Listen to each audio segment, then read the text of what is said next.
nie? Sane.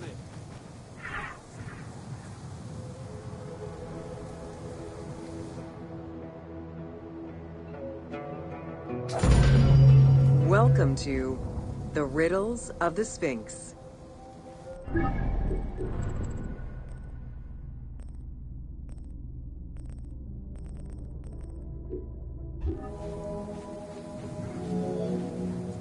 A sphinx was originally meant to be a personification of the king.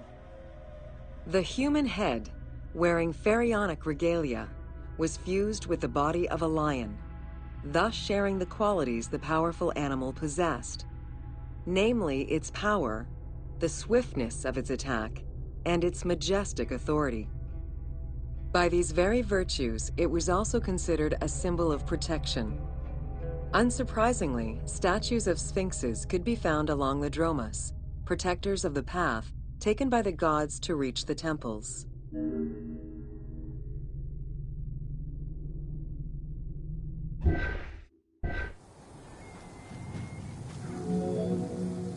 Over the centuries, enthusiasts and historians alike have wondered, who built the Sphinx?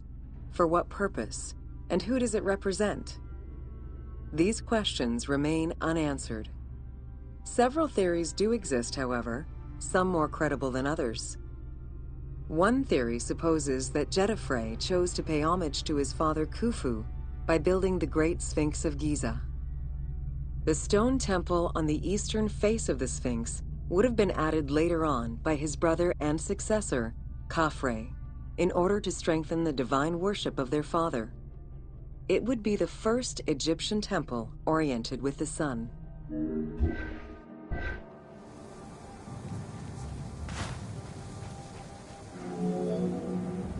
Another theory suggests that the Sphinx was built by Khafre and was meant to represent him.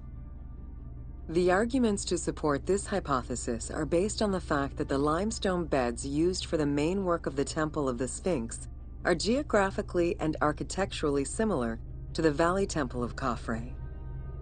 Some believe that Khufu himself built the Sphinx, which was later finished under his successors, Djedefre and Khafre.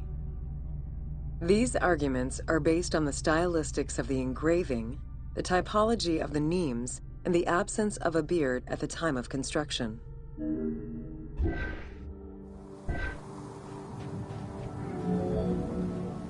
While ancient Egypt as a whole leaves a rather monochrome vision of its monuments and statuary, it is vital to understand that in ancient times, absolutely everything was painted.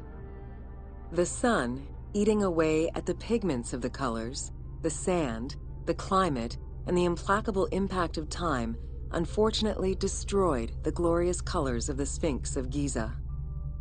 Documents from an Arab Egyptologist of the 12th century, Abd al-Latif al-Baghdadi, indicate that traces of red were still visible in his time.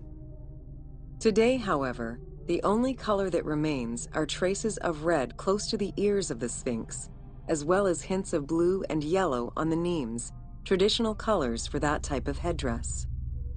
The pigments for the color red were man-made, obtained by mixing different products such as clay, quartz sand, and very finely crushed hematite.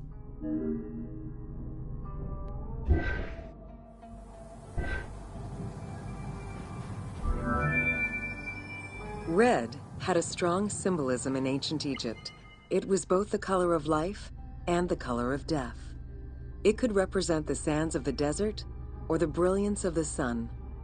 Red was also associated with the god Seth, vengeful and destructive. The Egyptian word for red, Deshur, is also the word which was used to signify the desert, or the royal crown of Lower Egypt. In art, red was also the color used to paint the bodies of men, while yellow was used for women.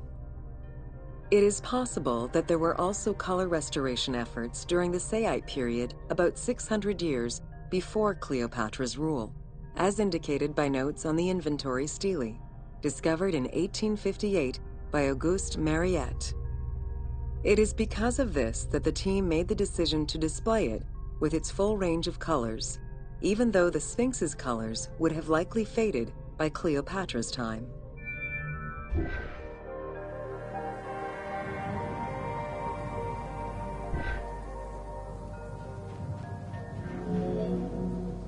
Dating from the 4th dynasty, approximately 2600 to 2500 BCE, the Great Sphinx of Giza is the oldest and largest sphinx that we know of. Carved from a natural limestone outcrop, the Sphinx measures 19.8 meters in height, 73.2 meters in length, and 14 meters in width.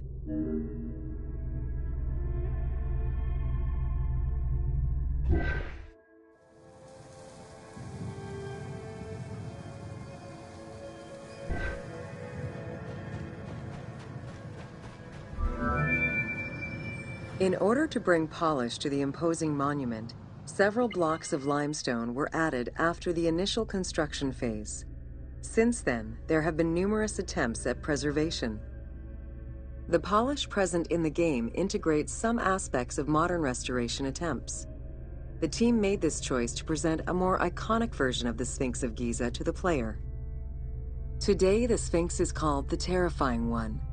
This appellation is translated from its Arabic name, Abu al-Hol, which in turn was derived from Baluba in Coptic.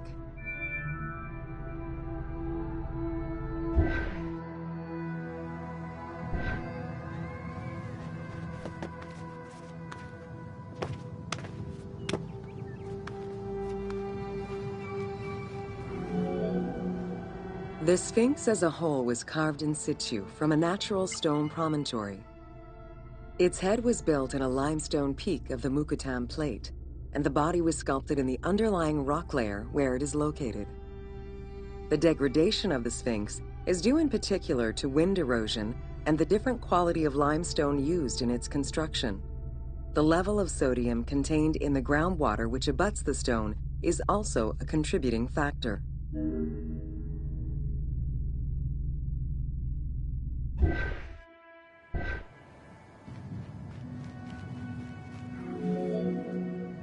The natural bedrock is seen through the oblique natural strata of the Sphinx's body that are similar to the surrounding limestone.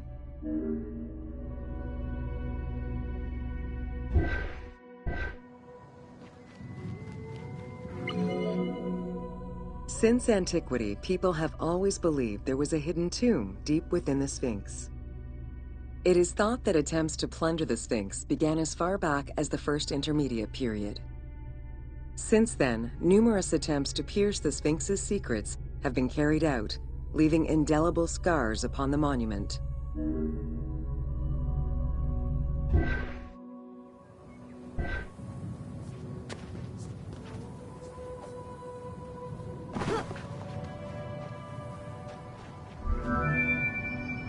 "12 meters long and cut during pharaonic times, another entrance in the back of the Sphinx aroused curiosity. Although Thutmose IV attempted to seal it off, it was possibly reopened by treasure hunters. It was rediscovered by Howard Vyse and mapped more recently by Mark Lehner. This entrance at the back of the Sphinx leads to different cavities of a few meters each, in directions going inside the statue's body and under the surface. The team has used this opportunity to extrapolate a little more.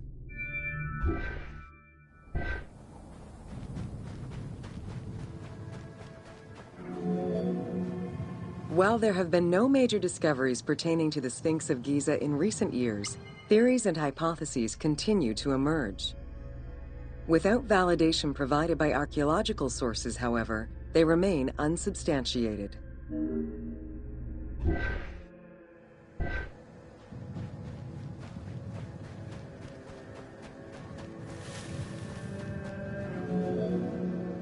The first of the main theories as to the Sphinx of Giza's meaning posits that the Sphinx was originally a massive representation of the god Anubis.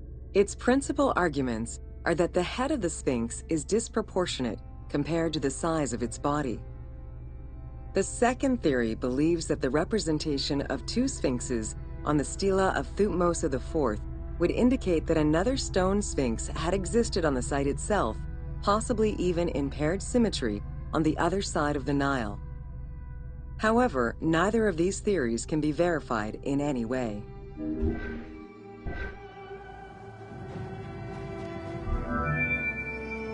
Several scientific projects using new technologies have been put in place in the past decades. The most important was led by Mark Lehner and his team, who specialize in the study and survey of the Giza Plateau, including the Sphinx site. The mapping made it possible to see the materials used to construct the Sphinx, analyze the different layers of erosion, and figure out the most fragile areas to protect. After a few attempts at giving the Sphinx artistic proportions, the team instead decided to use photogrammetry mapping to faithfully reproduce the proportions of the Sphinx.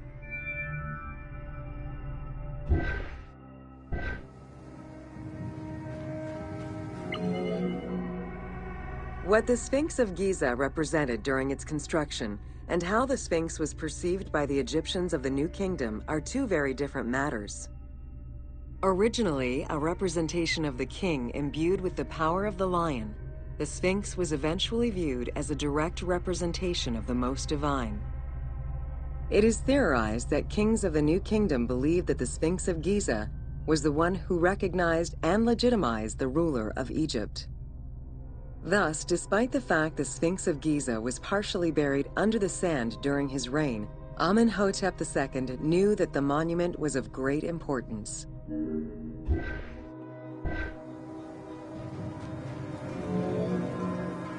Amenhotep II built a second temple dedicated for the Sphinx as Horemakhet to pay homage to Khufu and Khafre, his predecessors. It became a common habit for this dynasty to spend time with their royal courts at the Sphinx. Its sanctuary became known as Setepet, the Chosen.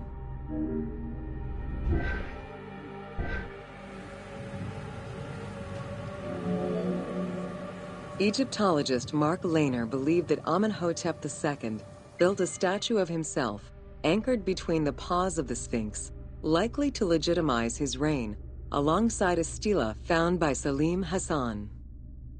Many other pharaohs of this dynasty, such as Tutankhamun and Ramses II, also left marks of their passage in a similar fashion, sometimes even stripping the stones of nearby temples and pyramids to do so.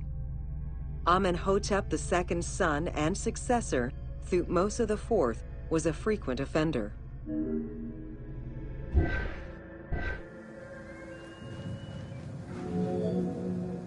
While sleeping between the Sphinx's paws, the future Thutmose IV saw in a dream the god Horemakhet proclaiming his coming accession on the throne of the two lands.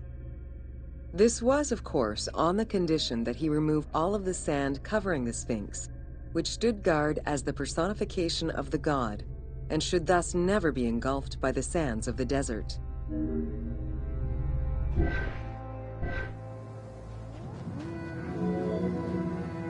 The 15-ton dream stela built by Thutmose IV to commemorate his dream was discovered by an Italian Egyptologist, Giovanni Battista Caviglia, in 1818, when he undertook the task of freeing the Sphinx from the sand, which had yet again covered it.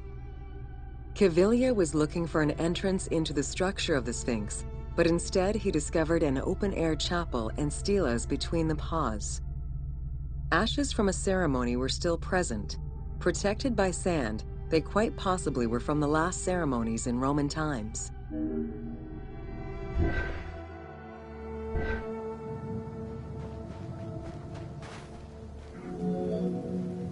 That same year, Caviglia discovered fragments of the Sphinx's beard that had probably been added during the New Kingdom. If many of these pieces are held by museums in Cairo, a fragment is displayed at the British Museum, along with a piece of the uraeus that was on the Sphinx's headdress. It is believed this fragment of beard was possibly kept in place thanks to the statue of Amenhotep II, which was supposed to be located under the head of the Sphinx.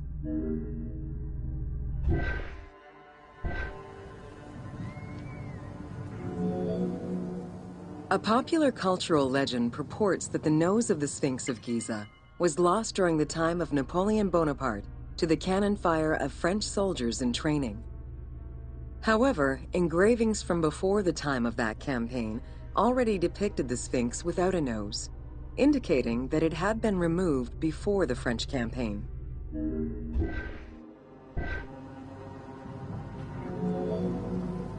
The most plausible hypothesis is based on the research of the German historian Ulrich Haarmann. During the 1980s, Harman compiled medieval sources written by Arab authors. In doing so, he discovered that the Sphinx was once perceived as a favorable omen, a deity supporting sediment-nurturing floods and crops. Around 1378, a Sufi by the name of Muhammad Sa'im al-Dar could not stand this vision of the monument, and in an iconoclastic act, broke the nose of the Sphinx. According to the texts, he was then hanged and burned between the legs of the Sphinx for his crime.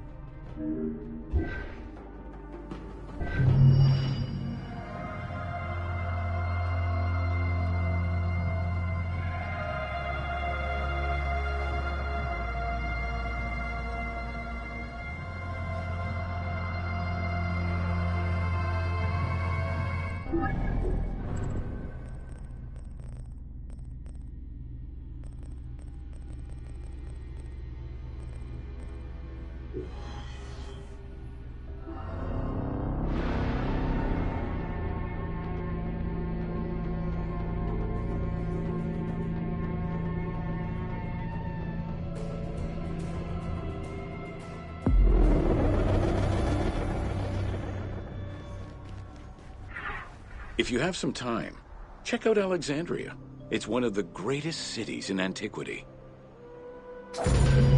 Welcome to the Step Pyramid Complex of Djoser.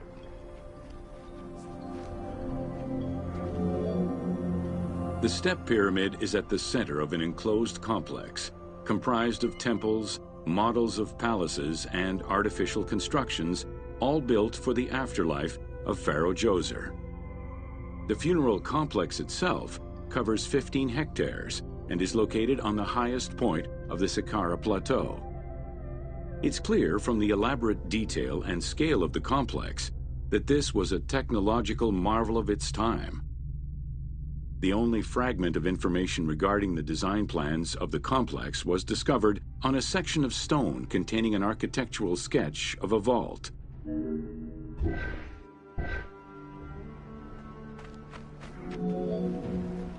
The Step Pyramid is the first monument built of stone. Standing at 60 meters high, it was the tallest of its time. Built 4,700 years ago, it was originally intended as a mastaba, which was a flat-roofed rectangular tomb. Its famous architect, Imhotep, may have felt this was too humble for the great Pharaoh Djoser and began to add the steps.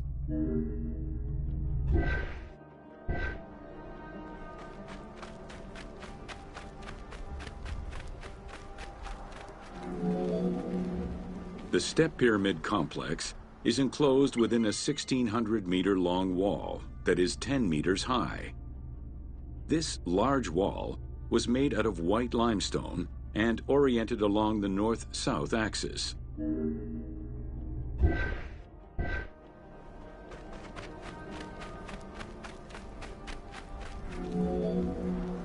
While there are 14 doors, only its eastern door was intended to accommodate the living. The remaining false doors were built as portals for the king's ka to pass through.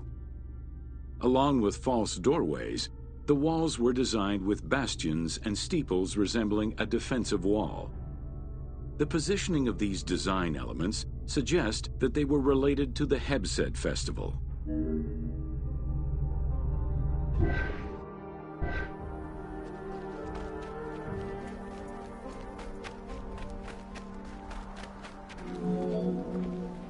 The only real entrance into the complex is at the end of a long, narrow passageway. This enclosure has a stone canopy carved to resemble wooden logs. At the end of the passage is a large opening.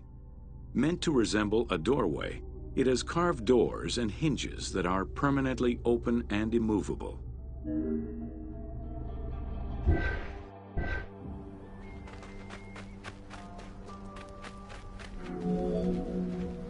The corridor is lined with 20 pairs of columns up to 6 meters high, built by stacking stone drums. The completed facade was made to resemble reed stock bundles. Traces of red paint were found on the columns, along with black paint on the support walls. This would have had the effect of blending the walls into the shadows to give the red columns the illusion of standing on their own.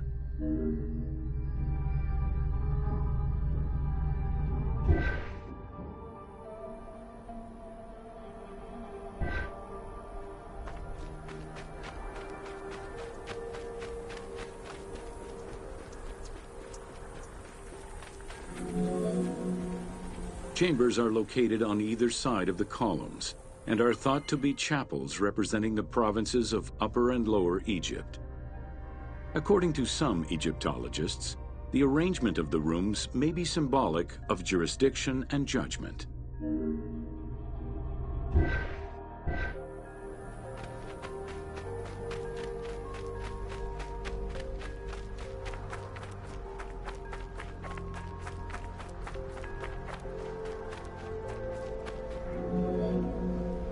Guarded by a line of carved snakes, this tomb is located at the southern end of the courtyard. The burial chamber is beneath it, down a 30-meter deep shaft. The low-ceilinged chamber resembles a mastaba and is relatively intact compared to the later burial chamber. The tomb is made of pink granite, though there is evidence it was once polished limestone. Too small for a body, it is possible that the tomb was intended for the king's ka, or to hold the canopic jars containing the king's organs. Later traditions in burials would have the canopic jars in the same chamber as the body.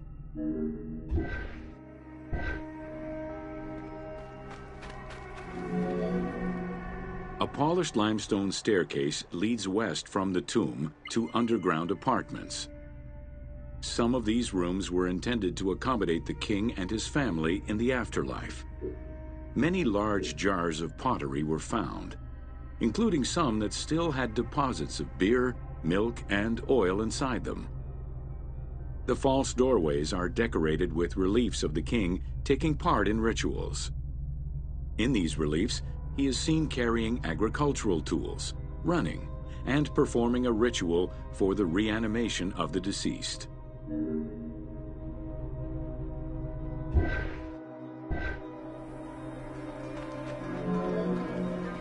The architect Imhotep chose stone as a building material in order for the complex to last. Following the completion of the initial mastaba, Imhotep devised a burial of more ambitious dimensions. He set about stacking mastabas on top of each other. Evidence shows that the pyramid was enlarged twice by additional cuts into the steps, eventually reaching 62 meters in height and 121 meters by 109 meters at its base.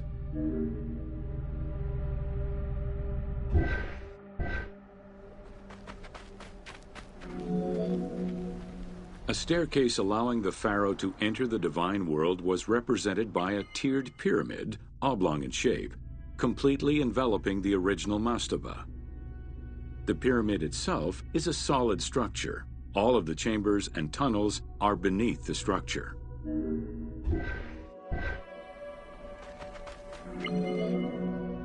Pharaoh Djoser the Sacred was the founder of the Third Dynasty.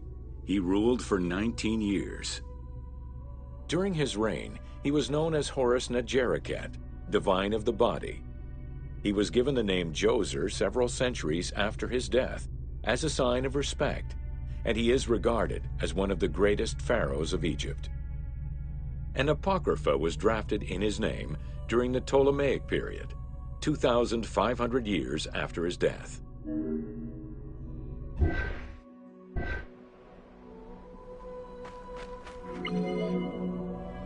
Djoser was associated with the sky god Horus in his human form. A plinth near the step pyramid is inscribed with his name and associated with Horus. He was the first to reside in Memphis, making it the central hub of government for the region. Djoser was known to have built many temples and monuments before the complex at Saqqara. The funerary complex was the first of its kind and would mark Djoser's greatest architectural achievement.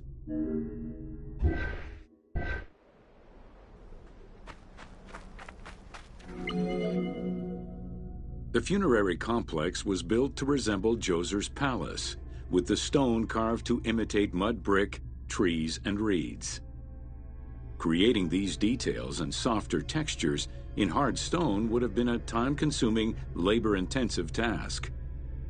Much of the complex is designed to accommodate the Hebsed festival, allowing the king the ability to affirm his rule even in the afterlife.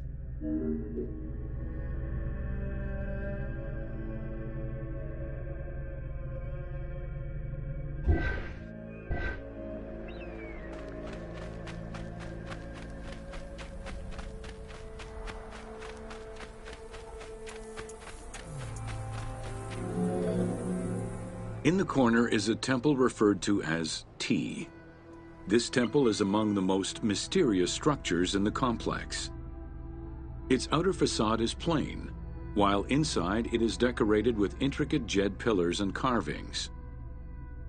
It's possible that this place was intended to be where the Ka of the king materialized, symbolically visiting the platform of the Hebsed courtyard from the afterlife.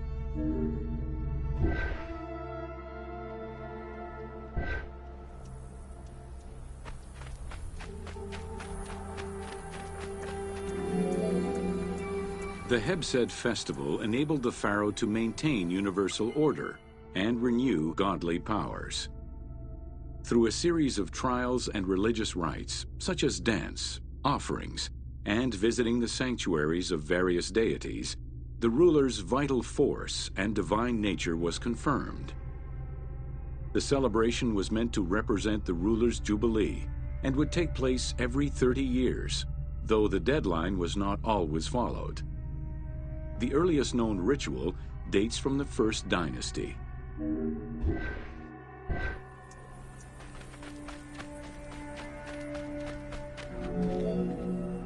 Within the complex of Djoser, southeast of the pyramid, is a dedicated space for this essential ritual to be performed by the king even in the afterlife.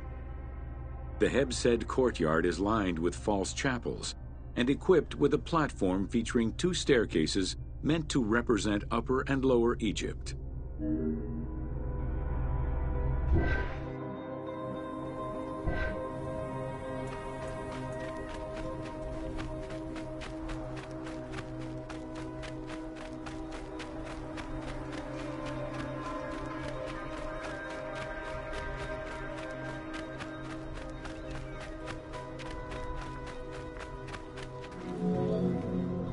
Located in the courtyard, the 2 pavilions are believed to represent the palaces of Upper and Lower Egypt. Rectangular in shape, the 2 replica structures face one another. Their facade is similar to the chapels of the Hebsed ceremony, with column crowns carved to look like falling leaves. Because Queen Hetep-Hernepti and Princess Inetkas's names were discovered on a stela near the pavilions, it is thought that these funerary chapels were intended for them.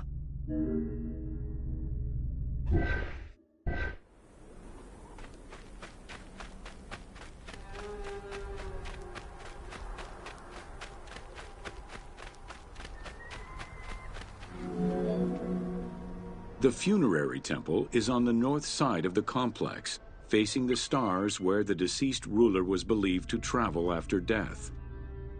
Within this temple was the pharaoh's serdab, or cellar. It is a small, enclosed space with one wall sloped to match the first step of the pyramid.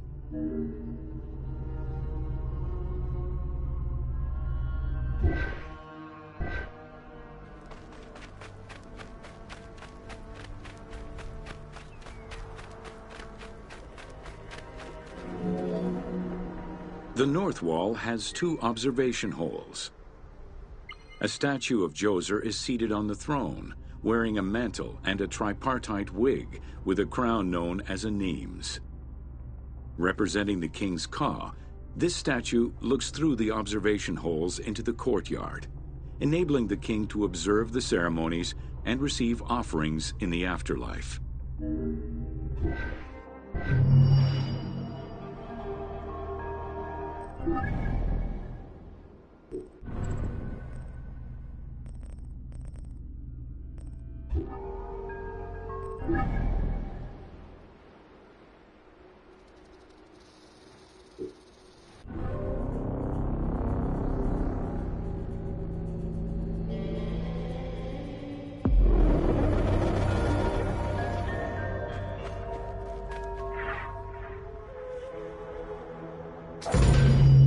Welcome to Inside Djoser's Step Pyramid.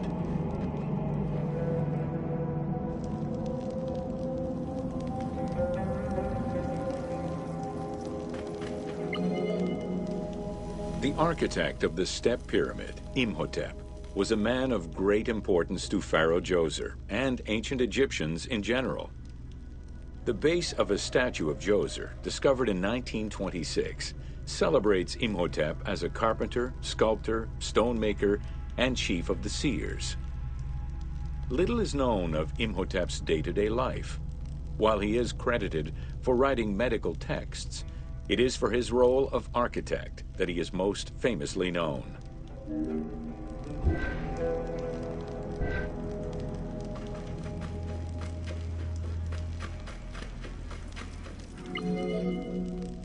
From the design of the pyramid to the elements within the complex itself, Imhotep set out to create something that would immortalize his king. An architectural achievement, the Step Pyramid was made from stone blocks instead of mud brick. It was the first time Egyptians built a monument of that height. Imhotep explicitly intended for the stone to reflect natural materials. The funerary complex of Djoser remained famous throughout the centuries and millennia, and its great architect, Imhotep, was deified by ancient Egyptians during the late period.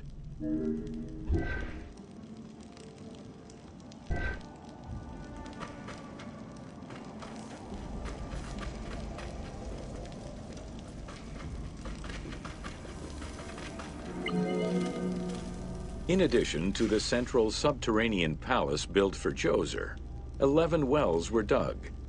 Each went to a depth of 33 meters and connected with a horizontal gallery extending for about 20 meters. The first 5 galleries were intended for members of the royal family.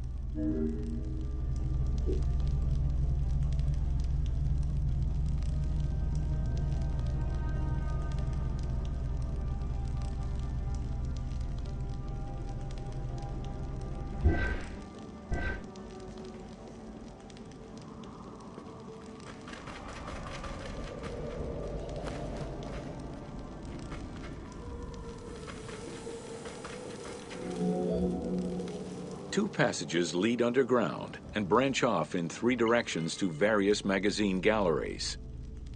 This vast underground space accommodated sections for storage and ceremonial offerings.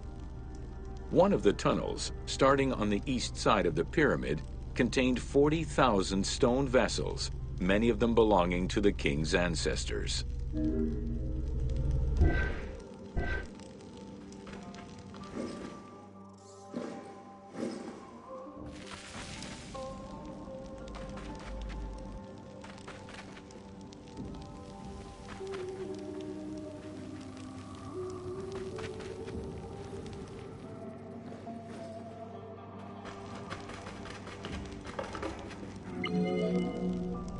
The burial chamber of Djoser is located at the bottom of a 28-meter deep central shaft.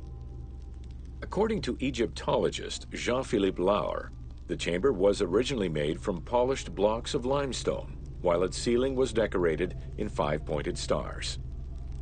At some point, however, the limestone blocks were replaced entirely by pink granite blocks, leaving behind only fragments of limestone blocks decorated with stars.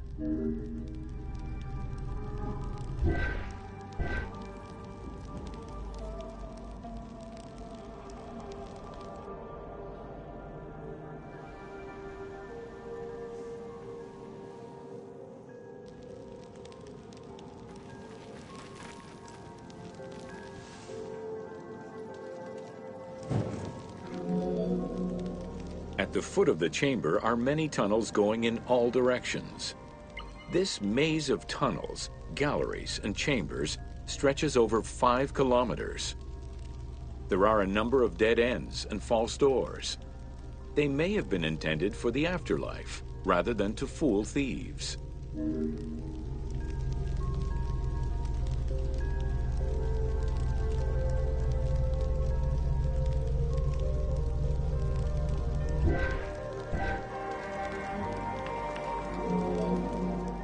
Unlike the Great Pyramid of Giza, or Menkaure.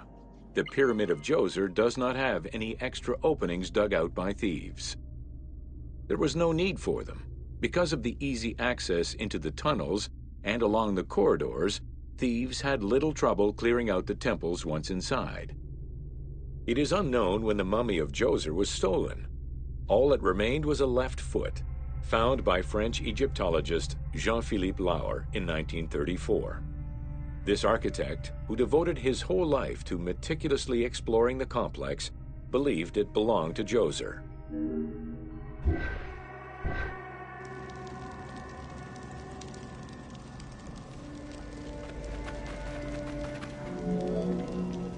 The Pharaoh's apartments, also known as the Blue Chambers, are decorated with blue-green tiles meant to imitate the reed matting that covered the walls and windows of his palace.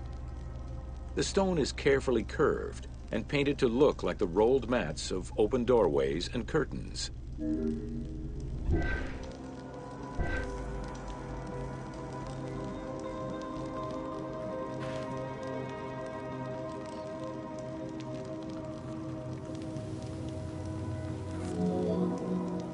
There are two long rooms running side by side along a north-south axis. The south room has false doors separated by stone panels, while the north room is a corridor which allows access to side chambers. Nearby chambers originally housed the pharaoh's treasures.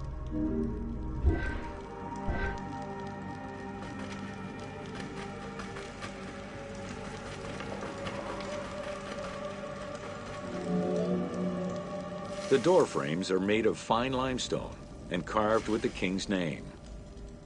As in the south tomb, reliefs are carved into the doorways.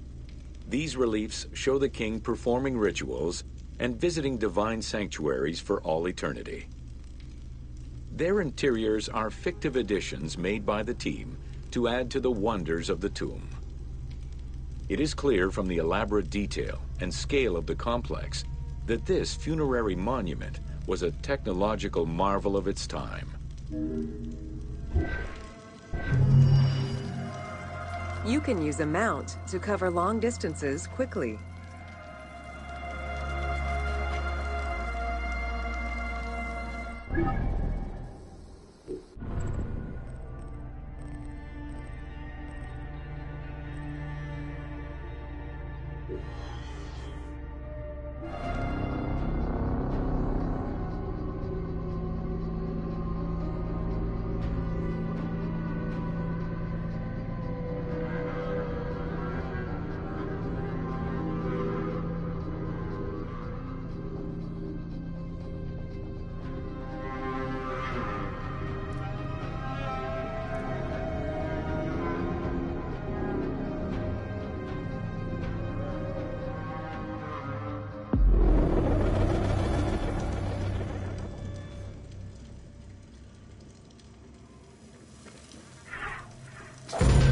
Welcome to the Great Pyramid of Giza, Upper Chambers.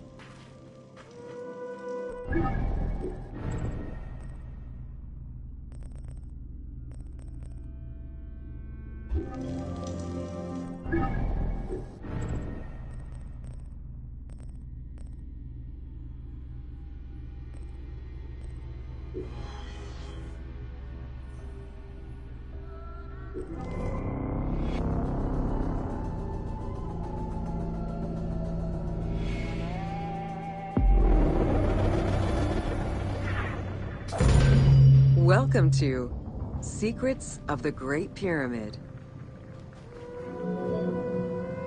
Built around 2550 BCE, the Great Pyramid of Giza is considered one of the most iconic structures of Egypt. It is the biggest of the pyramids and the only one of the 7 wonders of the ancient world still standing. The numbers associated to the Great Pyramid of Giza are impressive. A workforce of over 20,000 people, 6 million tons of stone, and 20 years of construction. It was a massive undertaking for a pharaoh's tomb.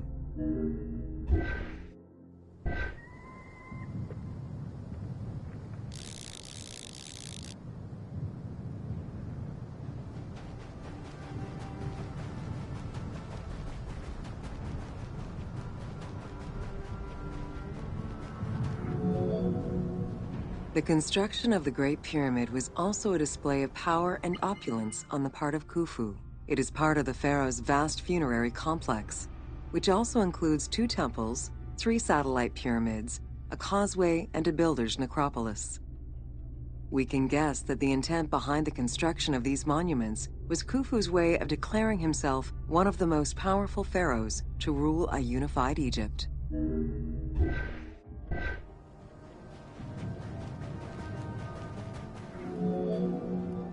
New insights into engineering and ancient Egyptian culture are still being revealed over 4,500 years later.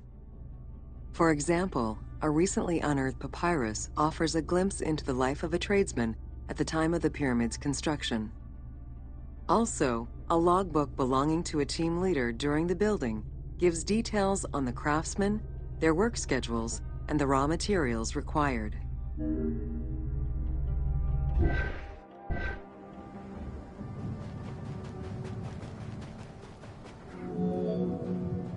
It is interesting to note that by Cleopatra's time, the pyramid's celestial purpose, its construction, and the function of its mysterious inner chambers was already unclear. Today, it is only through dedicated research that we have begun to grasp some of the Great Pyramid's mysteries.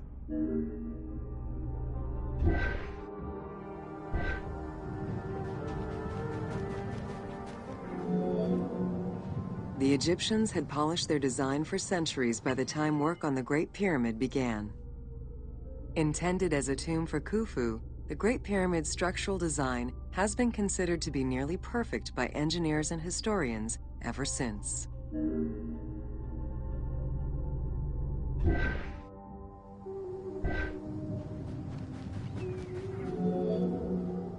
Precisely oriented north-south to the 4 cardinal points of a compass, the length of each side of the Great Pyramid at its base was 230 meters, and its original height was 147 meters.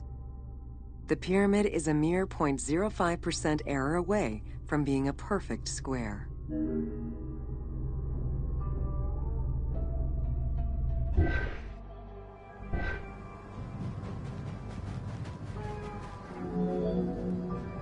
In order to achieve the shape of a true pyramid, the design required many considerations in the planning phases as well as precision during execution. It was especially critical that they control the angle of inclination on all sides at every stage of construction.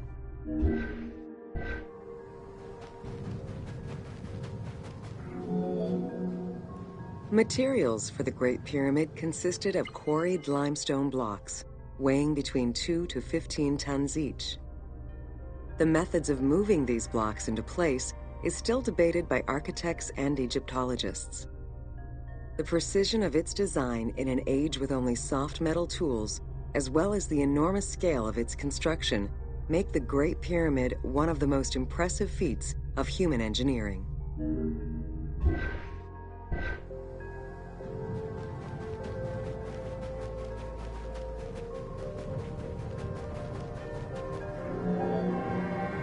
It's estimated that it took between 600,000 and 2 million blocks of stone to build the Great Pyramid. Experts calculate it would have required men to move 12 blocks every hour around the clock for 20 years to place the 2.3 million stones the monument is made of.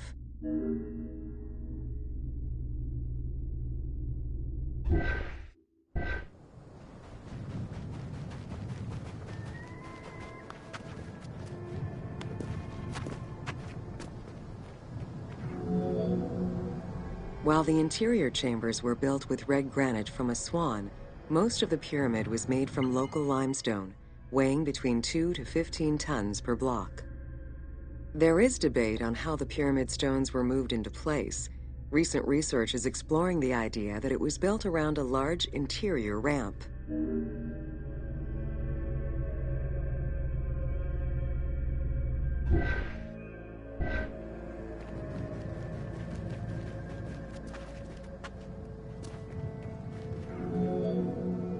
The recently discovered logbook confirms that the high-quality limestone of the outer casing was brought by boat across the Nile from a quarry in Tura. Once complete, The smooth white polished stone of the Great Pyramid would have reflected the sunlight like a beacon, earning it the name the Horizon of Khufu.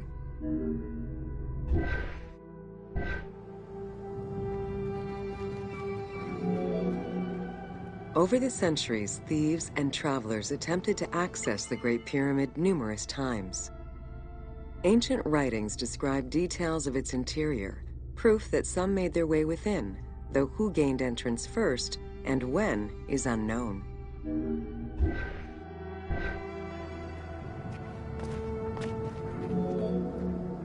The main entrance of the Great Pyramid is located 17 meters above ground level. It faces north, likely in order to align with the North Star. Though the entrance passageway had been discovered in antiquity, any further access into the Great Pyramid was stopped by massive vertical slabs of rock. As such, present-day visitors to the pyramid must use the Robber's Entrance.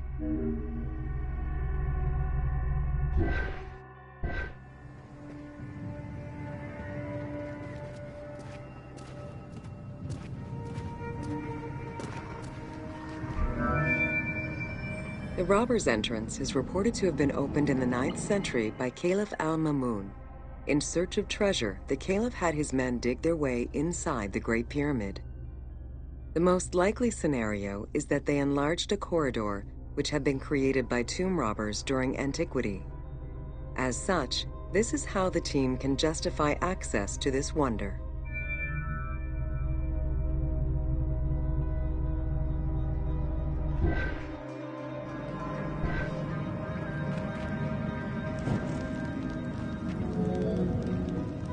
Attempts to gain entry to the Great Pyramid and uncover its potential secrets continued throughout the centuries. In the 19th century, the belief that another entry existed at the south side resulted in a hole being blasted into the pyramid's side, with no results for the damage that was done. While the search is still ongoing today to uncover more hidden rooms and passageways, conservation is the primary concern of all such efforts.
Welcome to the Great Pyramid Subterranean Chamber. From the original entrance of the Great Pyramid, there is a passage leading to the subterranean chamber. Its walls were carved out of the existing rock of the plateau and then covered in a fine, unmarked limestone. The descending passage has a steep 26-degree downward slope. Narrow and with a low ceiling, this pathway is long and challenging.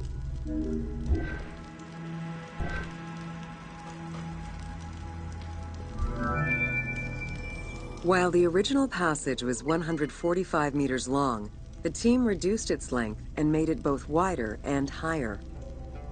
The main focus of the work in reproducing the location was centered upon preserving the unique claustrophobic environment of the Great Pyramid, while still allowing for a smooth game navigation.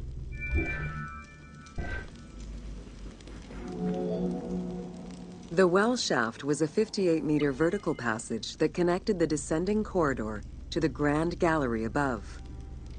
An adjacent grotto may have originally been a small natural well in the bedrock that was enlarged during the tunneling. Whether the grotto was intended for another purpose is uncertain.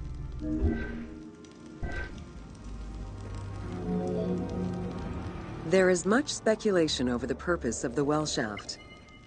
One theory is that the channel was cut or enlarged to supply air to workers in the descending passage. Another is that it was meant to provide an exit route once the work was done in the heart of the pyramid. Without the well shaft, workers would have been trapped inside forever when the Grand Gallery was sealed. The opening at the bottom of the well shaft was most likely sealed by exiting workers to camouflage the passageway.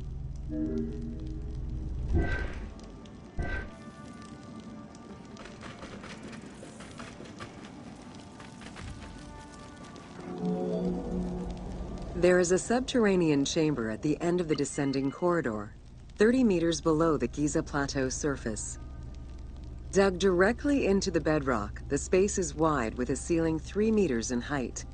Its floors and walls are rough and uneven, indicating that it was never completed. At the south end of the room, there is another narrow corridor, similar to the others, though it abruptly ends after roughly 20 meters.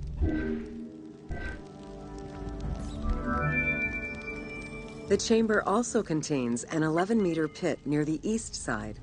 It's unclear what this may have been used for.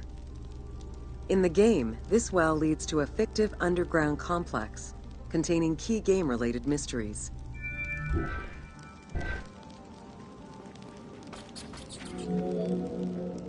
The subterranean chamber's original purpose remains a mystery.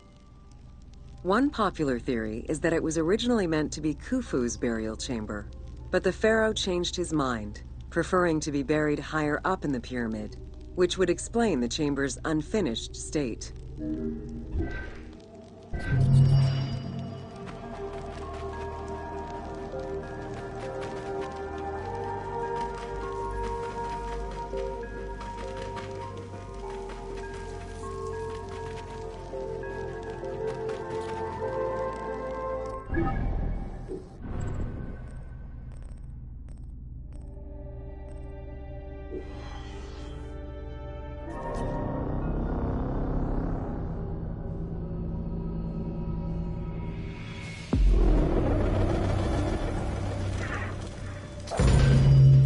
Welcome to the Great Pyramid of Giza, Upper Chambers. At the entrance of the ascending passage are 3 granite flagstones estimated to weigh up to 25 tons each. They were used to protect the Great Pyramid from thieves. Undaunted by the granite blocks, the thieves simply dug into the softer limestone around them, thus creating the robber's entrance.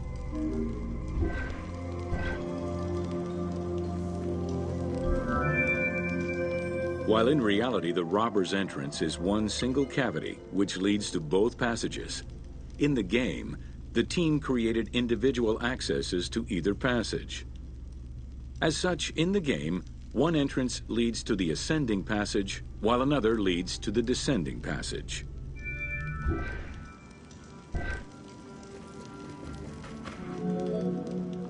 The ascending passageway of the Great Pyramid provides a direct path into the Grand Gallery and is accessed 30 meters from the entrance along the descending corridor.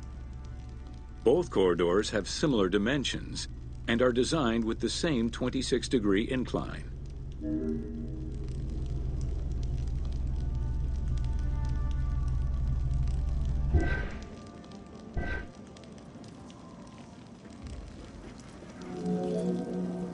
The ascending corridor has smooth masonry on its walls, and the layout includes many trapezoidal stones.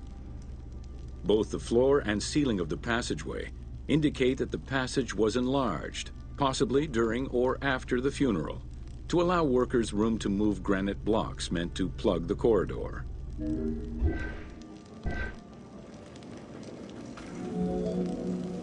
The Grand Gallery's purpose is still debated among experts. It may have been intended to align with the stars, act as a buffer to protect the king's chamber, or simply to facilitate the transport of the granite blocks used inside the pyramid. Access to the queen's chamber was at the beginning of the Grand Gallery.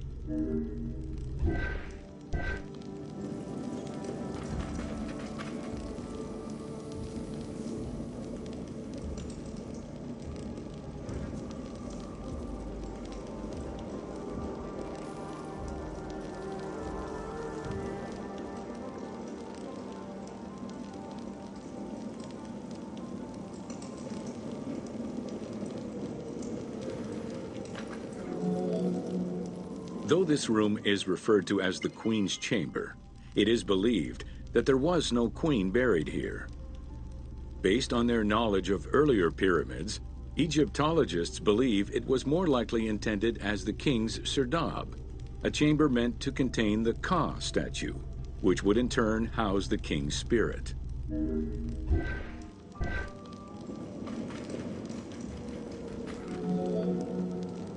Situated exactly within the pyramid's center, on the east-west axis of the pyramid, the chamber has a vaulted ceiling and measures 5.7 by 5.2 meters. In the eastern wall, there is a niche tucked away in a small corbelled archway, which may have originally held the Ka statue. Behind this niche is another smaller hole, possibly dug out by thieves in search of further treasure.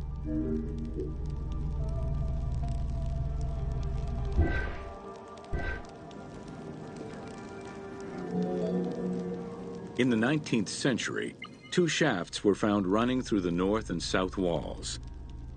They each run in a horizontal line for 2 meters before sloping upward, and both are closed off with limestone blocks fitted with copper handles. Whether they were intended as ventilation shafts for workers or a celestial connection for the pharaoh's spirit is unconfirmed.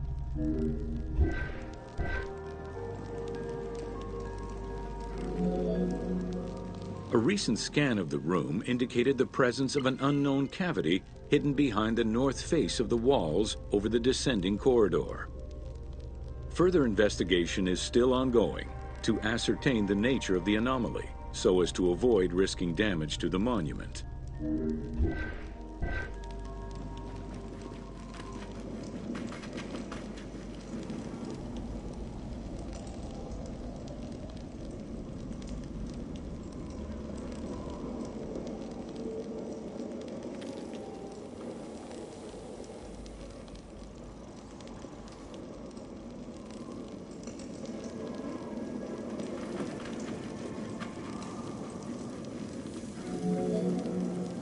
Khufu's architects were possibly influenced by earlier rhomboidal pyramids when designing the gallery.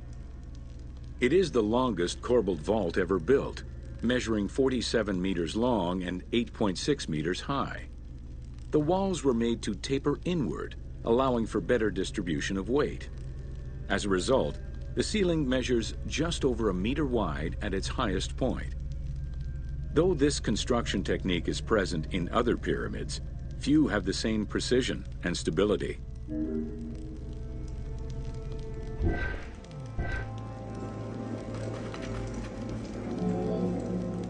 While the space is visually dramatic, the gallery seemed to serve a practical function, though what exactly remains uncertain. Still, the wall design was undoubtedly meant to contribute to the stability of the structure, and its floor may have helped workers move the materials. A channel runs along the middle of the room. A movable floor originally rested in this central recess. The raised benches on either side are equipped with slots that may have been used to help position the granite blocking stones.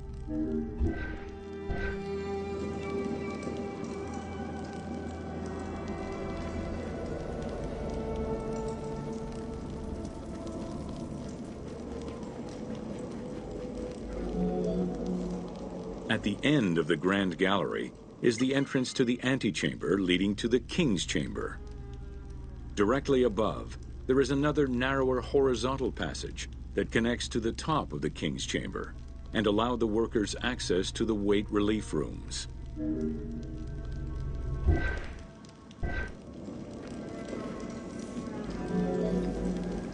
The far end of the Grand Gallery leads to a small antechamber with a portcullis, preventing access to the King's Chamber.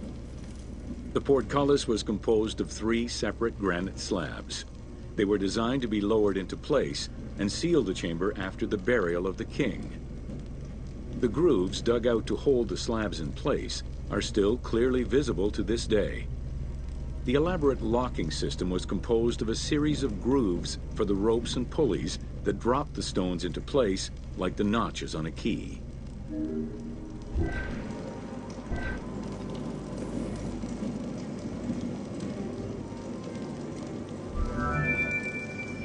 For the purposes of the game, the team elected to remove the portcullis slabs in order to grant the player access to the King's Chamber. In reality, workers would have backed out of the room after the funeral, lowering each slab into place behind them one at a time. Each of the 3 stones were smashed by looters centuries later, and evidence of their break-in is still evident.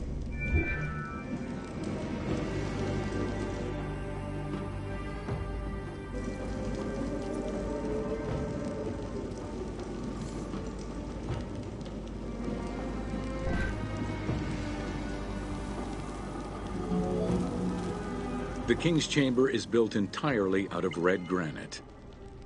The King's Chamber measures 5.8 meters in height. It has an imposing cover of 5 stacked levels above, with granite beams weighing 25 to 40 tons each. The uppermost level is surmounted by a vault of stones, arranged in chevrons to bear the enormous structural load.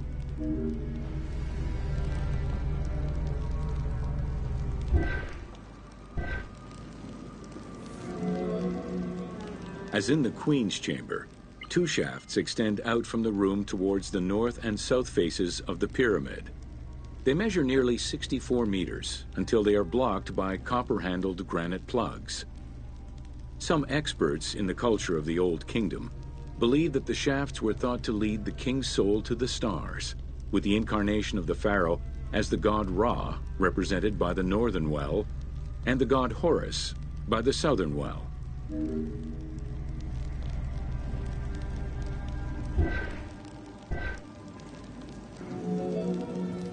There is a granite sarcophagus at the west end of the room, but it is the concealed construction inscriptions left by workmen on the roof's stones which verify this as the resting place of Khufu.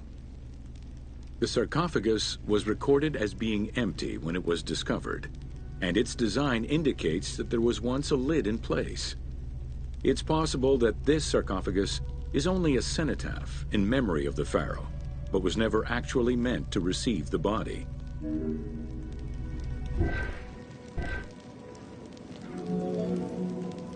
Khufu's mummy was never found. It is hoped that as of yet undiscovered hidden rooms and shafts of the pyramid may provide an answer as to its location.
Welcome to Khufu's funerary complex.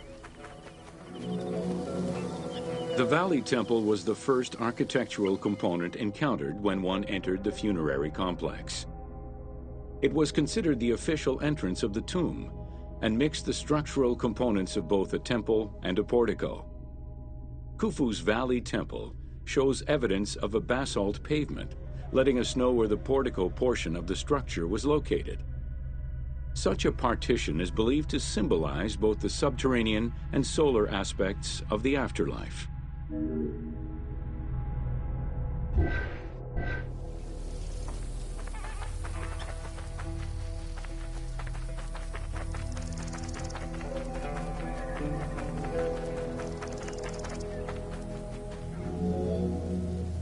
Khufu's causeway ran from the floodplain up to the plateau, linking together the Valley Temple and the Mortuary Temple.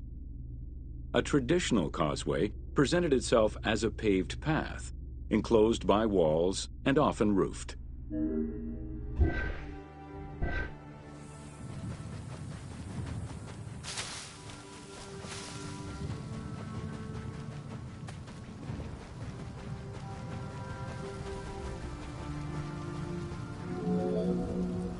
Fragments discovered by archaeologists indicate that the walls in Khufu's causeway, one of the longest known to us, were decorated with carvings and possibly paint.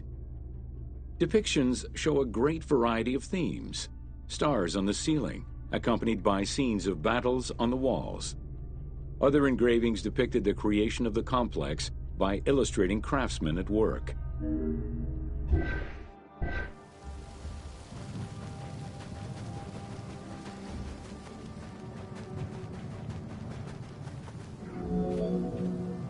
The most impressive private cemeteries of Giza are located east and west of Khufu's pyramid. The Eastern Cemetery was reserved for members of the royal family, while the Western Cemetery was mostly set aside for various court dignitaries. In both areas, private tombs, also known as mastabas, were aligned and laid out methodically in streets and avenues. This arrangement was probably an attempt at recreating the king's court for the afterlife.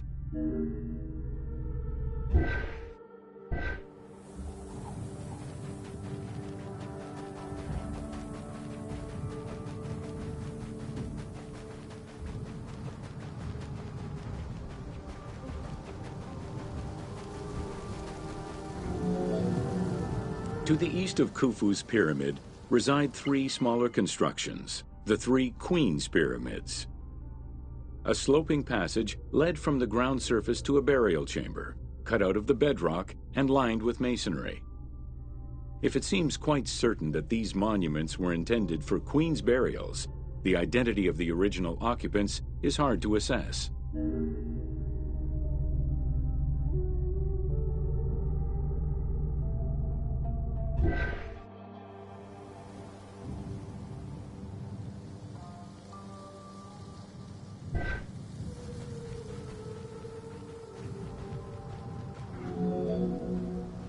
The northernmost pyramid was most likely meant for Queen Hetepheres, who is believed to have been Khufu's mother.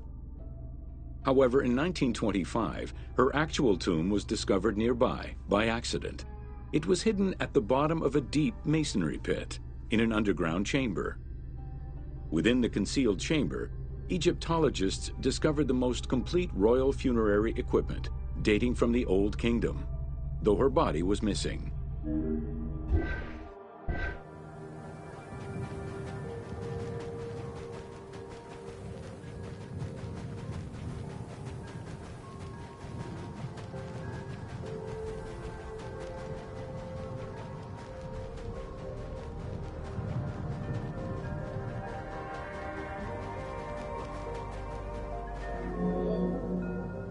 Within the vicinity of Khufu's pyramid, Egyptologists have uncovered 7 boat pits. The exact function of such boat-shaped pits remains unconfirmed, though one can easily conjecture that it was symbolic in nature.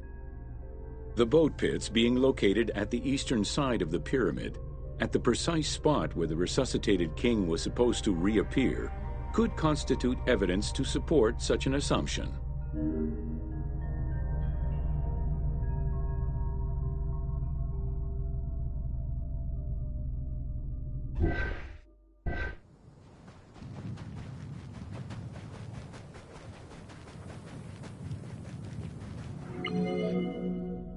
The 2 southern boat pits, each covered by a roof of huge limestone slabs, were discovered in 1954 by Kamal al-Malak, an Egyptian Egyptologist.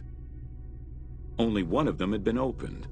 1,224 boat parts made of cedar wood were retrieved one by one and patiently reassembled by the master restorer Ahmed Youssef.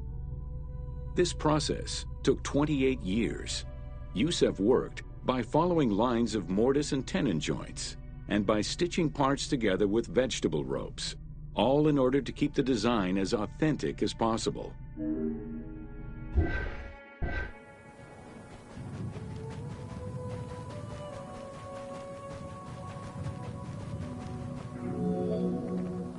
The Greek term pyramidion refers to the capstone of a pyramid or the tip of an obelisk. In ancient Egyptian, both components were called benben. This word was also used for a specific kind of food, a cone-shaped offering made of bread. The pyramidion was intended to be a miniature reproduction of the pyramid, making it equal to the monument itself in symbolic importance.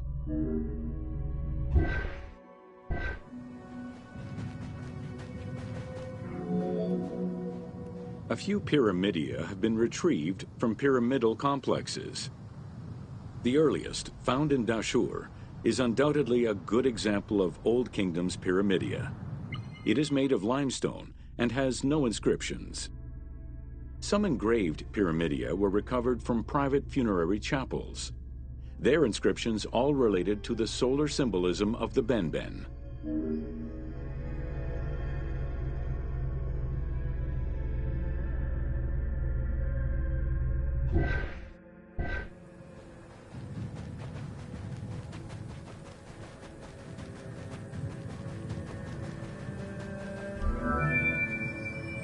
The pyramidia of the pyramids of Giza were never recovered.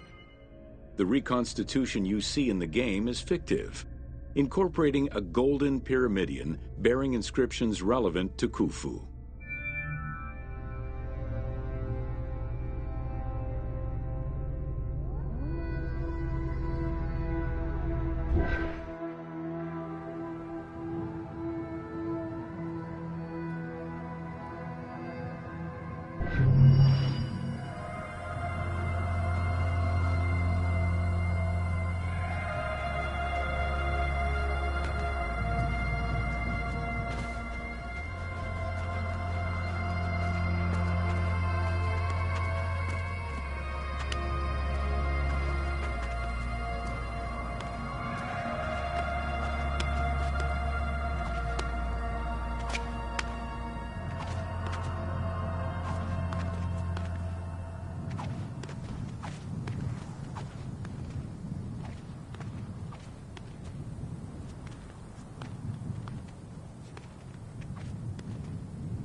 Take your time. I'll wait. It's not like ancient Egypt is going anywhere.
Three things are necessary when exploring Egypt: water, a good camera,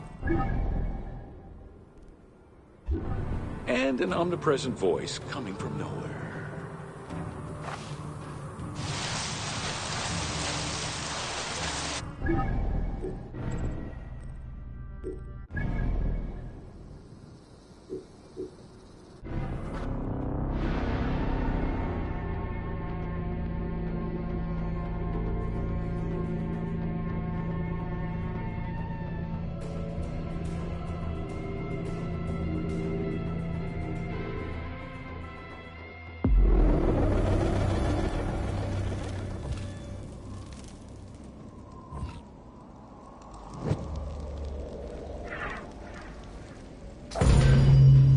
Welcome to Jean-Pierre Houdin's Theories.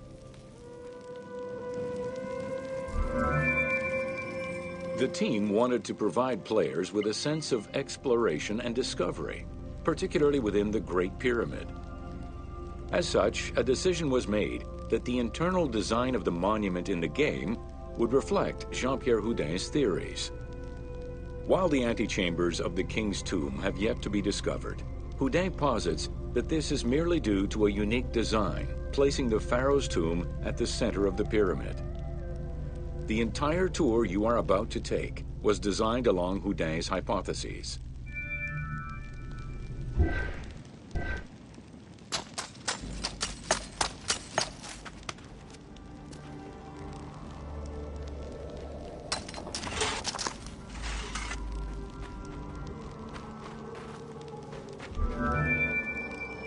While respecting Houdin's hypothesis as to the general layout of the antechambers, the team wanted the contents to enhance the game experience.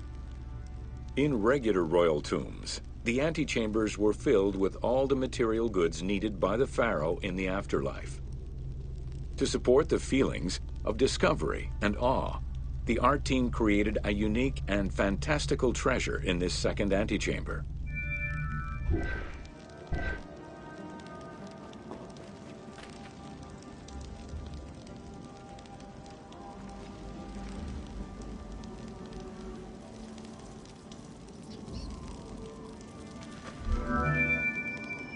Houdin theorized that the ascending corridor and the Great Gallery were used by the workers to haul hoist the heavy beams above the king's chamber.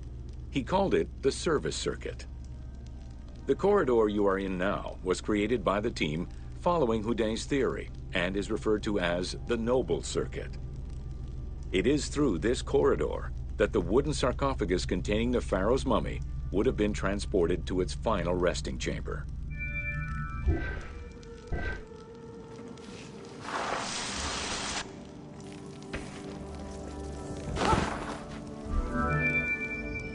With this structure in mind, one can easily assume that the pyramid's entrance would have been connected to the two antechambers. Modern research has revealed that a cavity might be located behind the north face chevrons of the pyramid. As such, the team chose to create this area for the player to explore. Here is where Houdin believes that the priests and nobles would have exited the pyramid after the burial ceremony.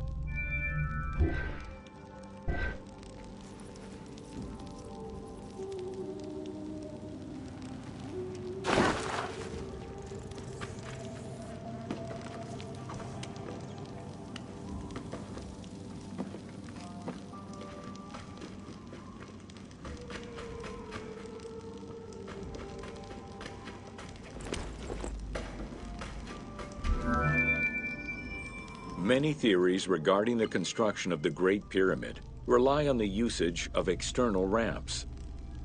However, Houdin believes an external ramp would have been too steep for the upper portion of the pyramid. This is why he posits that there were two ramps: an external ramp for about half of the height of the pyramid, which then became an internal ramp for the second half.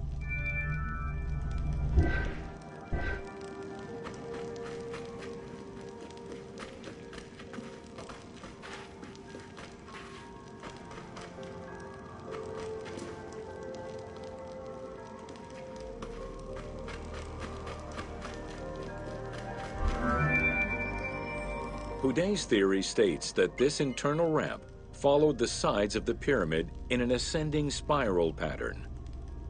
A notch discovered in the edge of the Great Pyramid, known as Bob's Room, seems to support this theory. Located at the corners of each edge of the pyramid, these large rooms would have allowed workers to turn the stone by 90 degrees, allowing them to continue the ascent.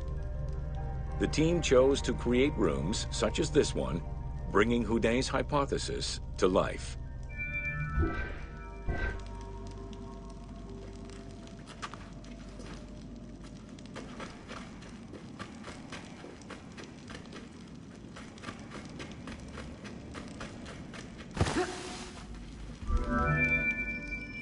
This long corridor was the first section of the ascending internal ramp. Through it, the blocks used to build the Great Pyramid would have been carefully moved upward and then turned at each edge of the pyramid in order to continue their ascent. Though the team only created the main ramp for the game, Houdet posits that this ramp had 2 levels, allowing workers to return safely to the bottom thanks to an additional corbelled upper section.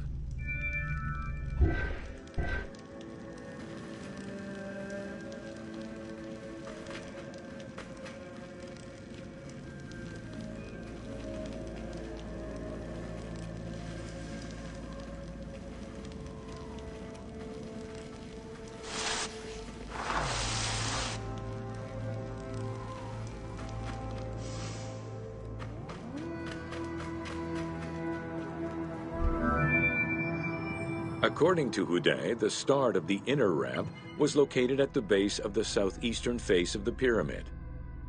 This location would have been the junction point of the external and internal ramps. Below us, workers would have built the lower part of the pyramid with the external ramp before eventually switching to the internal ramp for the middle and upper sections of the pyramid. At that time in the process, they could have reused the material of the external ramp to fill the center of the pyramid, hauling the stones in through the internal ramp.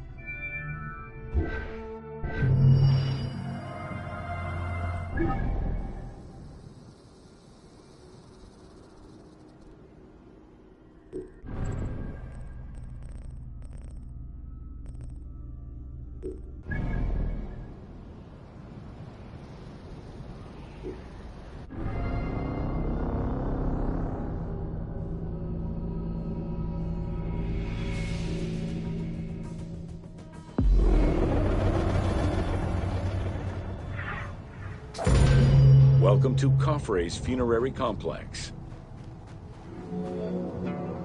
Since the very beginning of the 4th dynasty, mortuary temples were built adjacent to pyramids on the eastern side.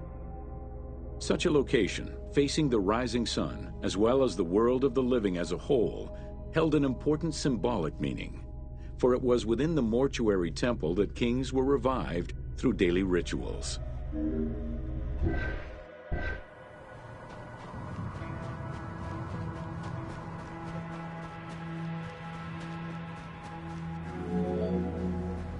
In its standard form, a mortuary temple was divided into 2 parts: a front area which consisted of a vestibule and a courtyard, and an area in the back, where all sacred elements were located.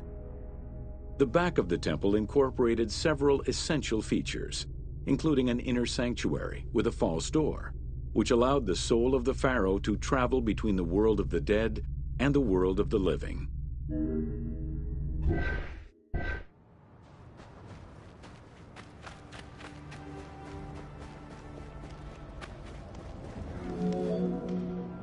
The largest of all such structures, Khafre's mortuary temple was entirely built with megalithic blocks of limestone from a nearby quarry and encased with granite. Parts of Khafre's mortuary temple, particularly the courtyard walls, are thought to have been decorated with splendid reliefs. However, not a single image of the king has been discovered inside the mortuary temple.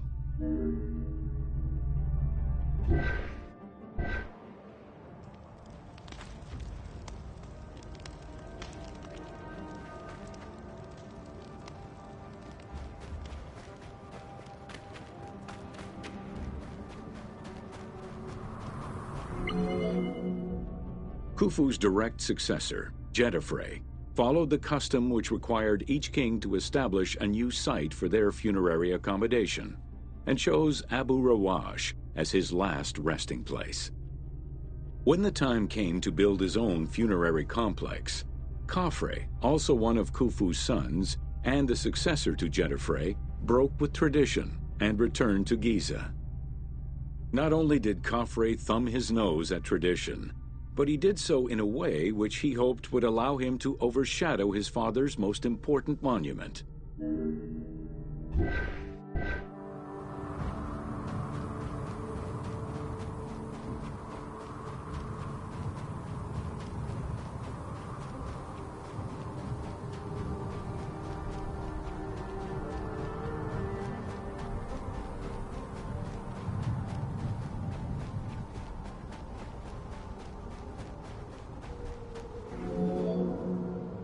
Though Khafre's pyramid is smaller than Khufu's, it was cunningly built on a more elevated bedrock layer than the Great Pyramid, making it appear higher than any other pyramid at Giza.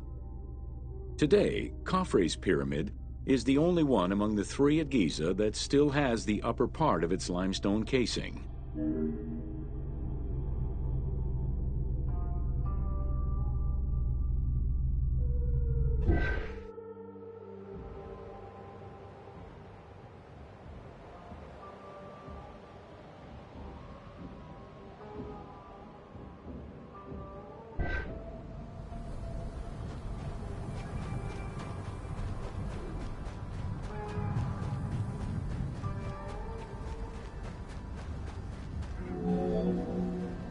Considered a most sacred area, the Giza necropolis was strictly defined, both geographically and physically.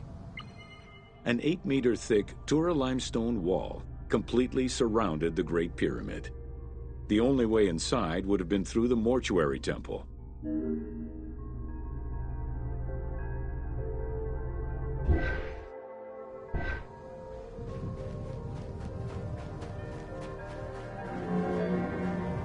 From the reign of Sneferu and onwards, the subsidiary pyramid became a common feature within the pyramidal complex.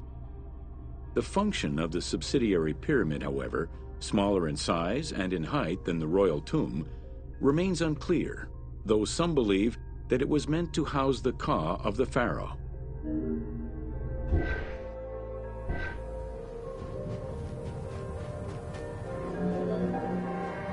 In mainstream media, the ka is often defined as the soul of the deceased. The truth is a bit more complicated. Within the ancient Egyptian funerary belief system, the ka was a component of a living person, which separated itself from the body at the time of death. It represented the deceased's vital essence.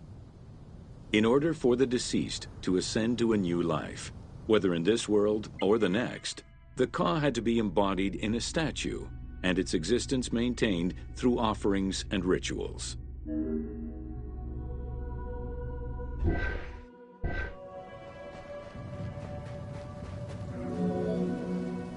Within Khafre's subsidiary pyramid, a wooden box containing pieces of cedar was discovered by archaeologists. When reassembled, it turned out to be a shrine mounted on a sled. Just as with the solar barges found around Khufu's pyramid, it seems Khafre's shrine and sled were ritually disposed of after his funeral.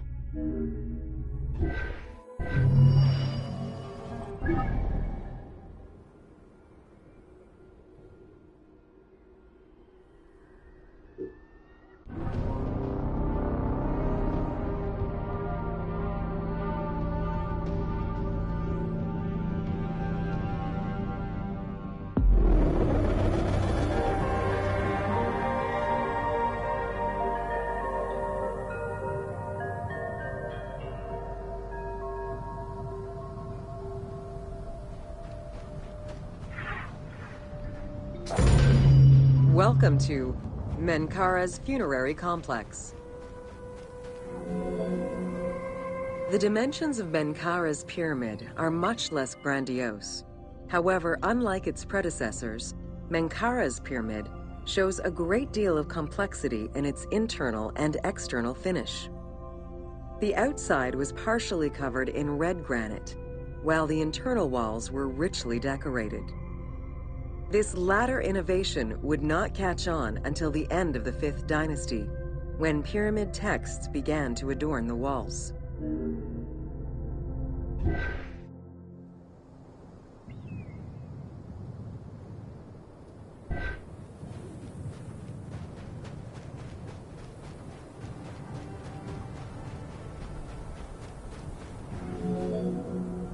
Menkaura's pyramid contains 2 sloping passages, both located in the northern side of the structure.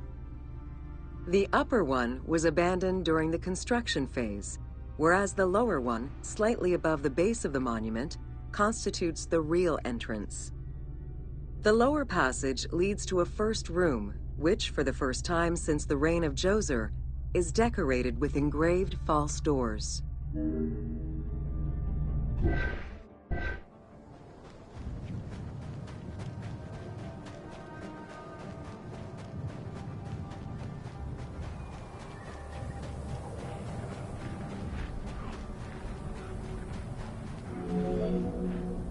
While Menkaura's pyramid complex was unfinished at the time of his death, it was hastily and somewhat shabbily completed by his successor, Shepseskaf. Even so, this funerary structure marks a watershed in the history of this kind of monument. From then onwards, the pyramid shrank, whereas the mortuary temple expanded both in its quantitative and qualitative aspects. Of particular note, it is within Menkaura's mortuary temple that one can find the heaviest block of limestone ever used for a pyramid complex, weighing in at over 200 tons.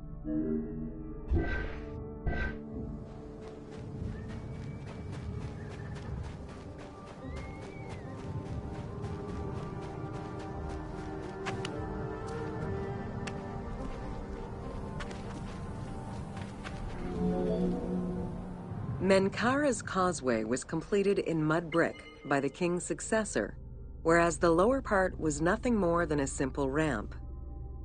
As for the Valley Temple, it was built in 2 phases. The foundations were first laid out in limestone during Menkaura's reign, but the temple itself was completed in mud brick afterwards. As such, the Valley Temple was soon damaged and ended up being completely rebuilt during the 6th dynasty.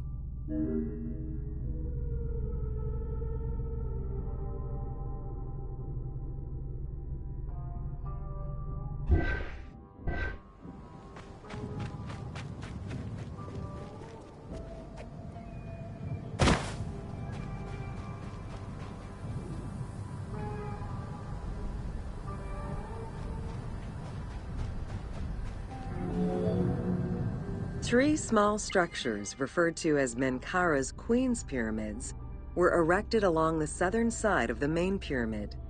One of them was a smooth-faced pyramid, while the other 2 were more basic step pyramids. It is difficult to assess whether the latter were designed as such or were left unfinished with no casing to smooth out their surfaces.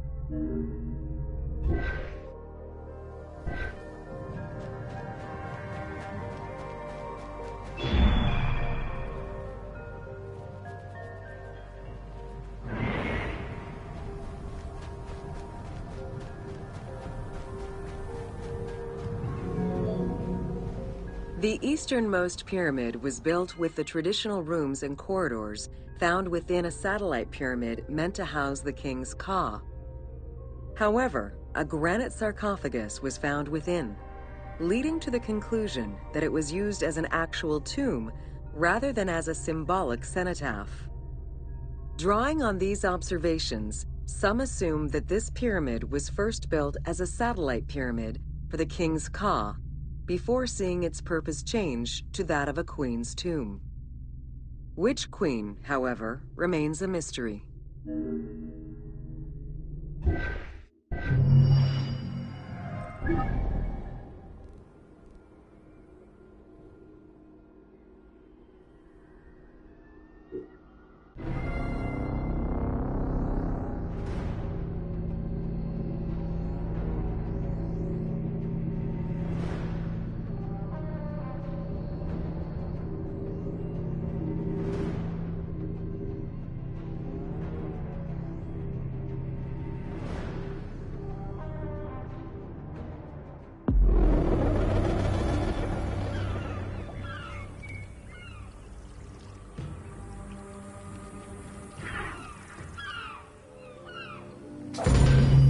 Welcome to an overview of the Giza necropolis.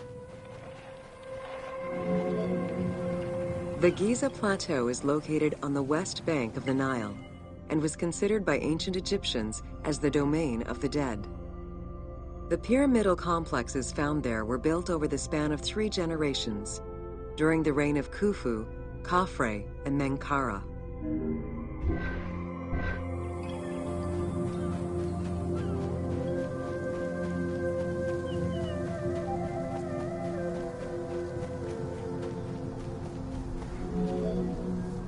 The Giza area, now famous for its 3 pyramids, is part of a wider grouping of funerary complexes. Rulers from this period generally elected to be buried in the area. The focal point of the entire region was the city of Memphis, chosen as the capital of Egypt at the beginning of the Old Kingdom.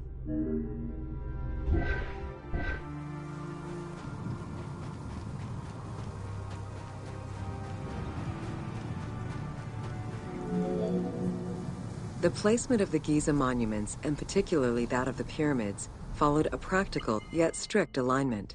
First, they focused on cardinal points, and then they accounted for the natural geology of the plateau.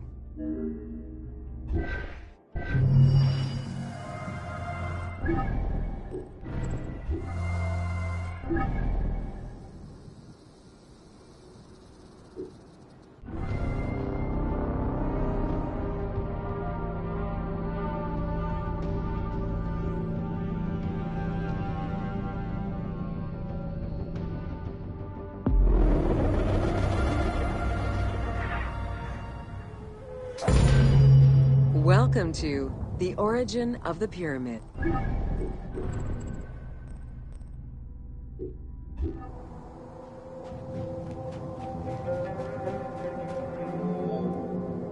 The origin of the word pyramid is controversial. Most believe that it originates with the Greek word pyramis, which referred to a bread of conical shape. Life and death in ancient Egypt were modeled on the cycle of the sun. The perfect shape of the smooth-faced pyramid became associated with the metaphor of the pharaoh transformed into one of the sun's rays in death. Pyramids represented the Benben, the primordial mound of the Heliopolitan creation myth.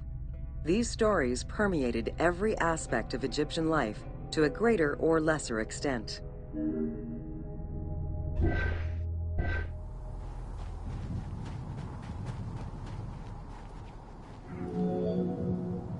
During the pre-dynastic period, the development of funerary practices was different depending on whether one was located in Lower Egypt or Upper Egypt. Well before the pyramid, there was the burial pits. It is on the site of Merimde Beni Salameh in Lower Egypt that we find the oldest funerary site, dating back to 5000 BCE. Study of the tombs revealed that the bodies of the deceased were deposited in a shallow grave in a fetal position. Though a few objects were recovered from these graves, they offered no insight as to the social class of those interred within.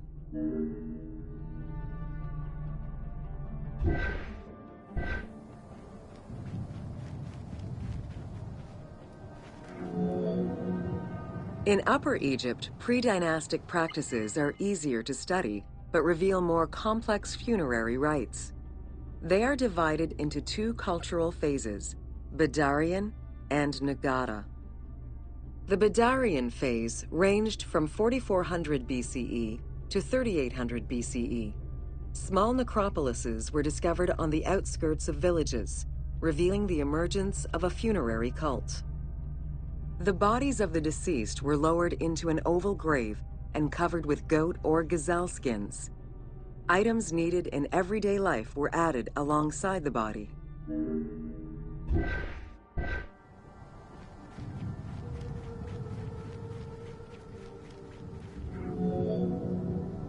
During the 3 Nagata periods ranging from 4000 BCE to 3510 BCE, funerary practices evolved in complexity.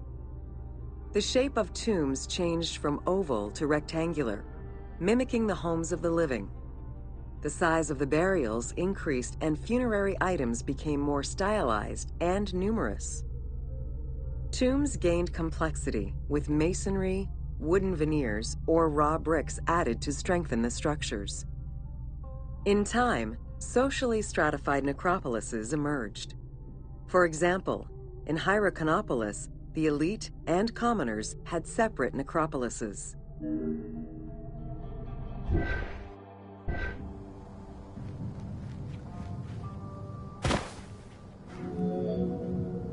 The term mastaba, meaning massive bench in dialectal Arabic, refers to a form of funerary architecture that was present in Egypt from the Archaic period to the Middle Kingdom. An evolution of the burial pit, mastabas were generally composed of two parts. A structure was built above the ground in the form of a massive rectangle with stepped walls, and a subterranean burial chamber was located underneath. Smaller mastabas often surrounded the much larger tomb of the king. These generally held the remains of the king's relatives and courtiers.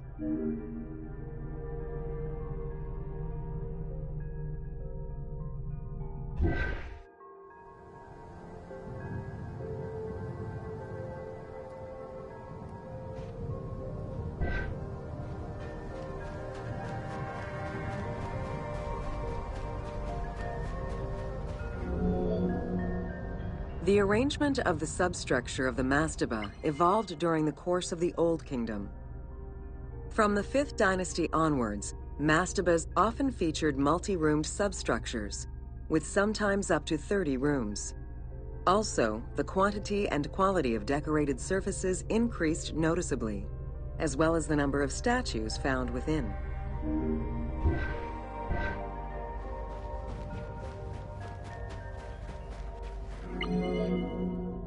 The 6th dynasty would see art used to its utmost.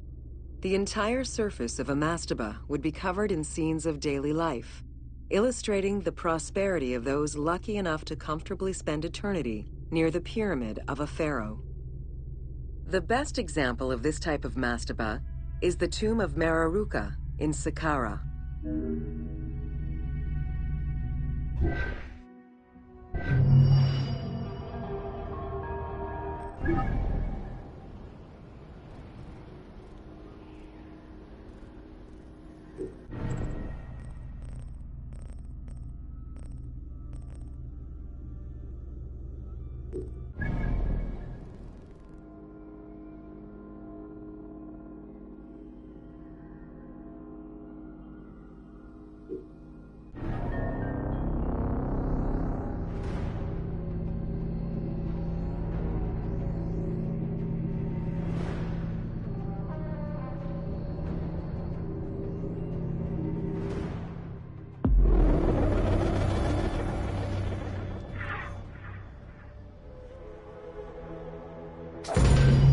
Welcome to Pyramids of the Middle Kingdom.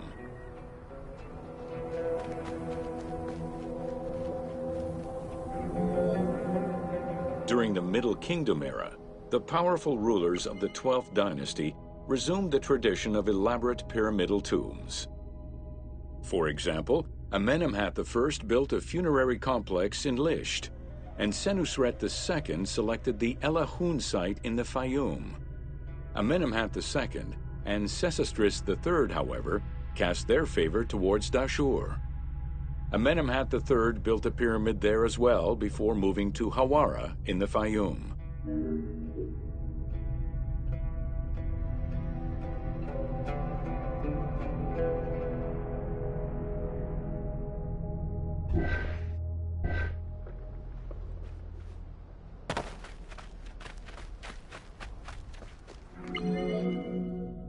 The plundering of tombs in troubled times prompted the architects of the Middle Kingdom to devise increasingly complicated means of security during construction. As such, while the architectural plans of the Hawara pyramid were simpler than the one at Dashur, the means used to protect it from looters were much more elaborate. Beyond the use of blind passages and concealed trapdoors, the architects relied on a system of stone slabs, which were slid into place at the end of construction. These massive stone slabs were meant to permanently block the passageways leading to the funerary chambers.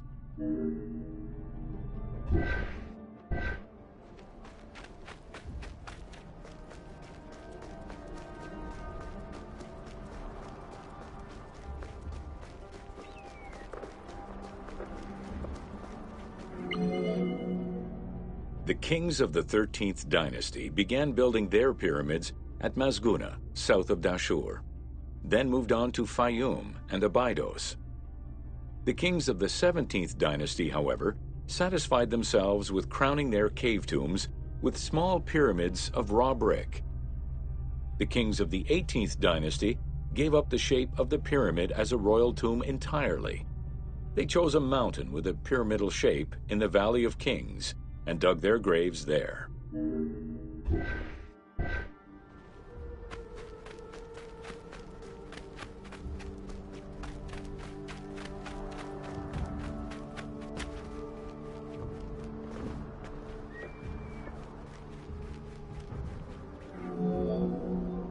It was not until the Nubian pharaohs of the 25th dynasty that kings were once again buried under pyramidal tombs.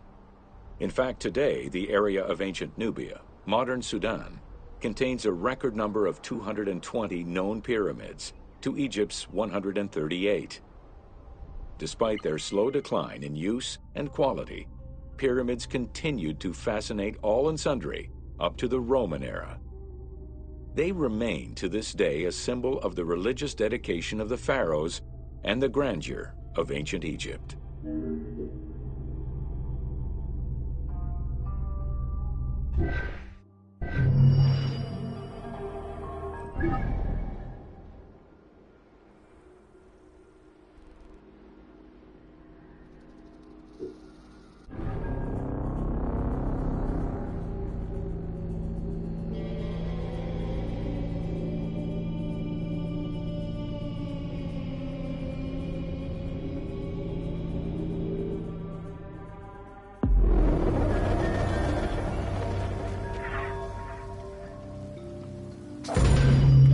Welcome to Sneferu's first pyramid. With the long reign of Sneferu, the first king of the 4th dynasty, the most brilliant and creative period began for the construction of funerary monuments in Egypt. Funerary monument design moved from the step pyramid to the smooth-faced pyramid, testament to the evolution of the practices of construction. The first attempt at this design was the Pyramid of Meidum.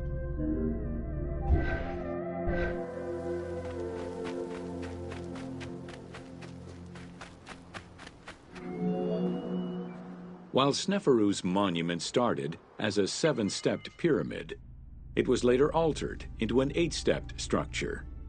The final phase of construction saw the steps filled out and an outer casing applied to achieve a smooth surface.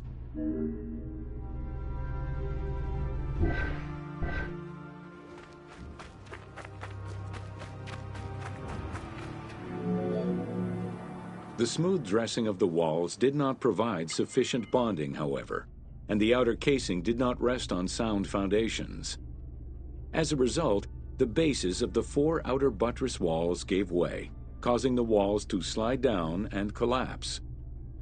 While the Meidum Pyramid was abandoned due to design flaws, it showcased other innovations that would impact all future pyramid designs.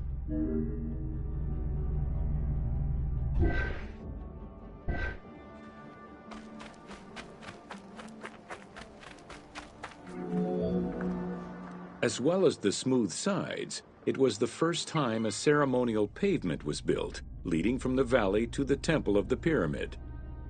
Another innovation was that of the funerary chamber, which was no longer at the bottom of a well, but rather above ground level. This change signaled the beginning of the 3-bedroom system.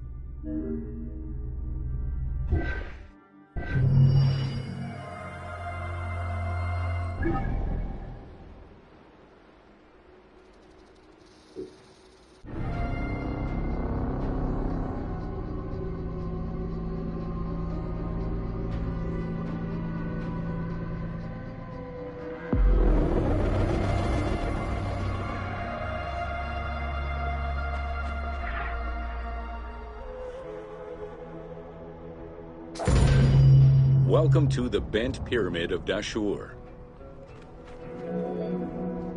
After the construction of the Meidum Pyramid failed, Sneferu transferred his residence and the official necropolis to Dashur. There he began construction on his second attempt at a funerary monument. The resulting structure, known as the Bent Pyramid, is the only one of its shape in Egypt.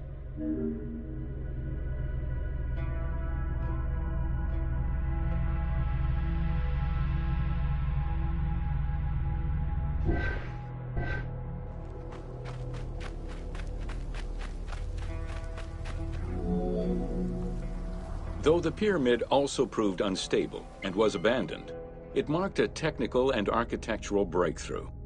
Heralding an important design transition, the Bent Pyramid displays a shift from the step pyramid to a functional smooth-sided pyramid.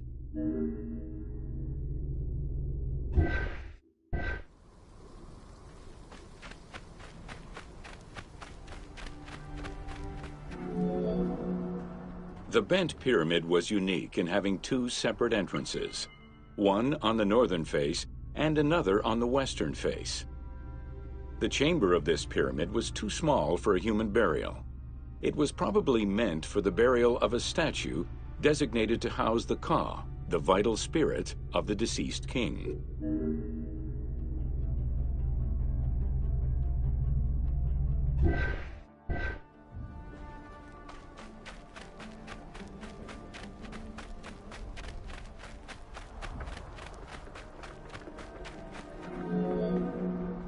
With the Bent Pyramid, architects successfully experimented with a completely new idea: to build the pyramid with a core of huge stones settled on a progressive horizontal design. This way, each construction phase could be completed in a single stage, allowing the architect complete control over every design element. Unfortunately, these precautions did not prevent sagging or cracks in the interior rooms of the pyramid. Sneferu abandoned the monument and began the construction of yet another pyramid.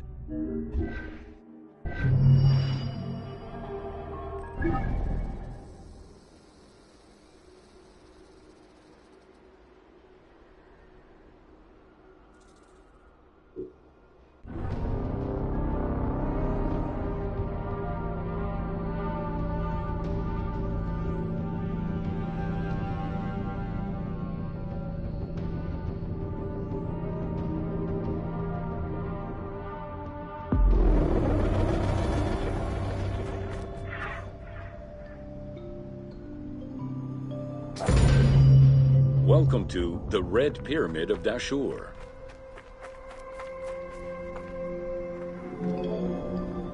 The Red Pyramid was built 2 kilometers to the north of the Bent Pyramid.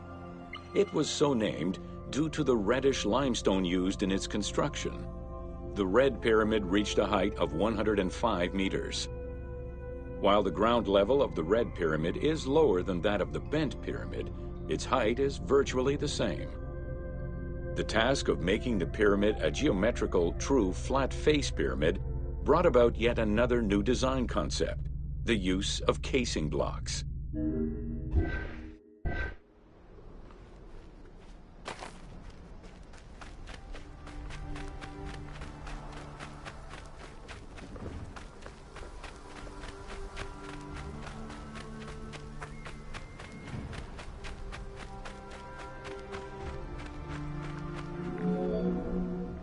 The descending corridor of the pyramid, which opens to the north, arrives at ground level, where 2 almost identical spectacular chambers with high ceilings are aligned north to south and connected by a short horizontal passage.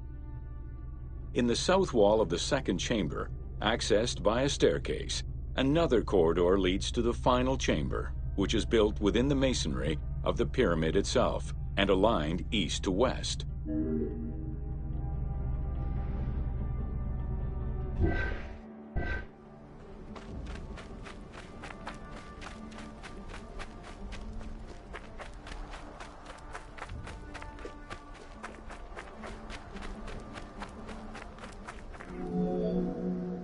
The annexes of the Red Pyramid consist of a small funerary temple located to the east. A causeway presumably ran due east from the temple, but it has yet to be excavated.